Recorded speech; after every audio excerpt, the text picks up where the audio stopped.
Olá, alunos do Colégio Nova Geração, aqui é o professor Paulo, professor dos 500 anos, beleza? Hoje, no nosso vídeo, nós vamos fazer a revisão das aulas do terceiro e quarto capítulo da apostila de ciências, ok? Vamos lá? Então, nosso primeiro conteúdo lá é luminoso e iluminado. Então, a gente precisa entender o que é luminoso e o que é iluminado, para a gente poder dar sequência. Vamos lá. Peguei uma definição bem legal aqui que ele fala assim: a principal diferença entre corpos luminosos e iluminados é a luz. Nós estamos falando de luz. Os corpos luminosos são aqueles que emitem luz, enquanto que os corpos iluminados não possuem essa capacidade, então apenas refletem. Então eu tenho o Sol lá e tenho a Terra aqui. Então o Sol emite essa luz, ele é um corpo luminoso. A Terra recebe essa luz, ele é um corpo iluminado. Eu peguei alguns exemplos aqui. Como corpos luminosos, temos os seguintes exemplos: o Sol, a vela quando acesa, ou qualquer outro corpo que atinja uma temperatura alta o suficiente. Em contrapartida, temos os seguintes corpos iluminados: as pessoas, os objetos, os planetas, então tudo aquilo que recebe essa iluminação. Peguei mais um exemplo aqui para ficar mais fácil para vocês. Então, corpos luminosos possuem luz própria. Corpos iluminados não possuem luz própria, então ele recebe essa luz, ok? Dando continuidade. Continuando falando de corpos, nós falamos sobre o segundo momento da nossa apostila, fala sobre os corpos e a luz. E aí ele vem para a definição de corpos transparentes, translúcidos e corpos opacos. Então vamos entender o que são esses corpos? Um corpo transparente é aquele pelo qual a luz passa com uma jarra de vidro. Então, se eu pegar uma jarra de vidro e colocar uma lanterna, essa luz vai passar, e isso é um corpo transparente, porque ele vai passar praticamente na sua totalidade.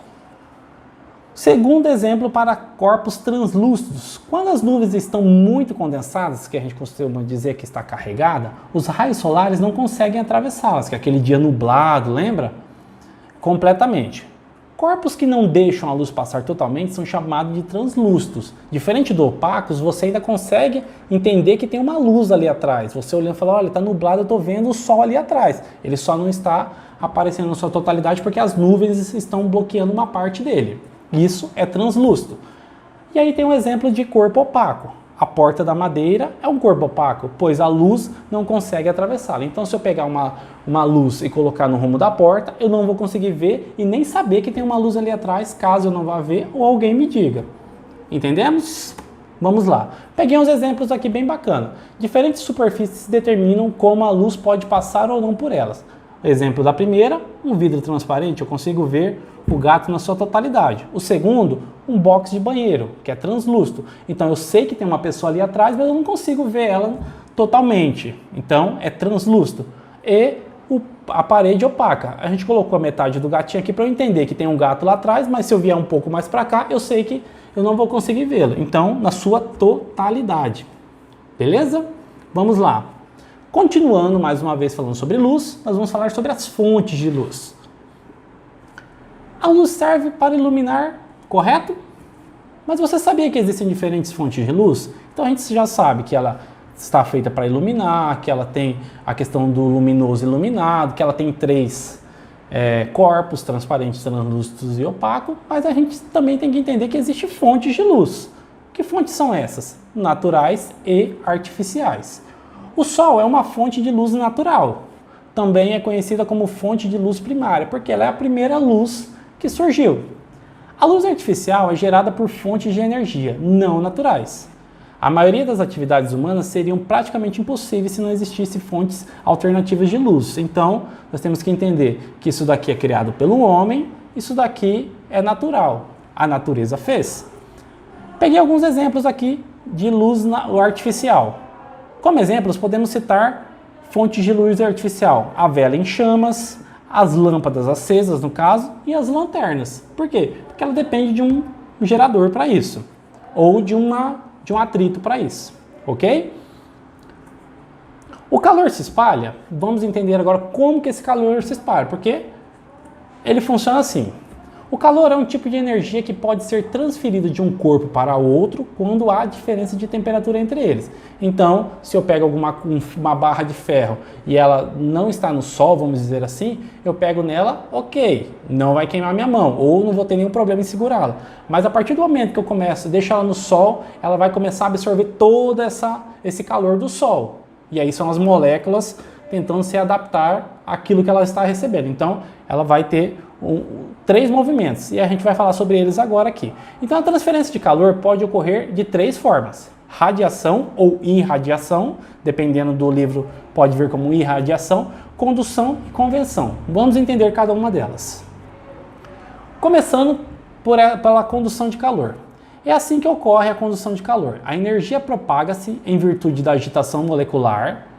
Esse processo é mais eficiente em matérias como metais, por isso que eu peguei o exemplo, que são bons condutores de calor. Isso também explica os motivos das panelas serem feitas de metal. Então, o que ele está querendo dizer aqui? Que como o fogo está embaixo da panela aqui, ele começa a esquentar até essa panela chegar na mesma temperatura do fogo, esquentando a panela, enquanto a panela de ferro acaba deixando isso. Por quê? Porque ela faz essa condução melhor. O cabo é de ferro, então eu tenho que tomar cuidado, porque também o calor vai para esse cabo de ferro. Ele não é um isolante térmico, ok? Segundo, a radiação térmica, também conhecida como irradiação.